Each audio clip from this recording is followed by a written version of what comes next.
Hello, আসসালামু আলাইকুম। সবাই যে এই যে ডাক্তারদের নিয়ে কথা বলতেছেন যে ডাক্তারদের ভিজিট বা ডাক্তাররা বেশি ভিজিট দেয়, বেশি বিভিন্ন টেস্ট দেওয়া হয়। এটা তো একদিনে তৈরি হয় না। এই যে গত কিছুদিনও আগে আইনমন্ত্রী উনি যখন ডাক্তারদের এই ভিজিট এরিয়া সম্পর্কে কথা বলছে যে উনারা বেশি টেস্ট দেন বা এক জায়গা থেকে রুগীরে আরেক জায়গায় রেফার করে দেয়, এটা ওনাদের বিজনেস। সেই জায়গায় উনি লাস্টে ক্ষমা চাইতে হয়েছে। তাহলে চিন্তা করেন যে ডাক্তারদের এইসব কথা বলে আইনমন্ত্রীও কিন্তু লাস্টে ক্ষমা চাইতে হয়েছে। আমরা এমন এক দেশে বাস করি, চিন্তা করছেন? এই জিনিসগুলো তো ভাই একদিনে হয়নি। যা এই বিভিন্ন পণ্যের দাম বাড়াইলে যেরকম কেন বাড়ছে, কী কারণে, ভোক্তা অধিকার এগুলোতে কি তদন্ত করে, ধরে অনেক সময় জরিমানা করে। কিন্তু ডাক্তারদের ভিজিট কে বাড়ায় বলেন? এতদিন এই যে বন্ধ ছিল ইন্ডিয়াতে মেডিকেল বিষয়, কিন্তু সেটার বিষয়ে একটা জিনিস খেয়াল করেন, এখন ভিসা কিন্তু চালু হয়ে গেছে, মেডিকেল ভিসা ইন্ডিয়াতে চালু হয়ে গেছে। তাহলে এখন আবার সবাই দেখবেন ইন্ডিয়াতে যাচ্ছে। কেন চলে যাচ্ছে?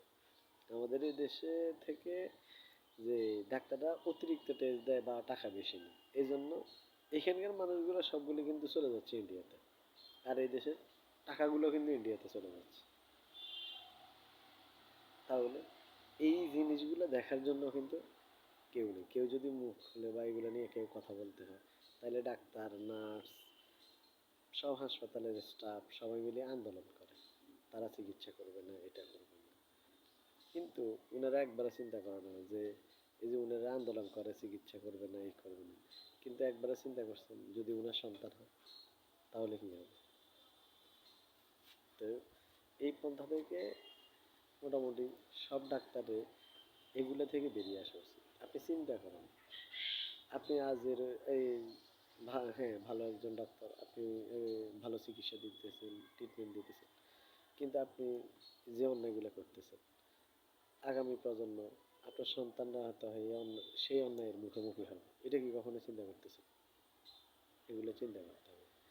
আর বাংলাদেশে আমাদের দেশে দুর্নীতি এমন এক পর্যায়ে গেছে, সব কিছুতে দুর্নীতি, এগুলো আমাদের রক্তে মিশে গেছে অ্যালার্জির মতো চরম আকার।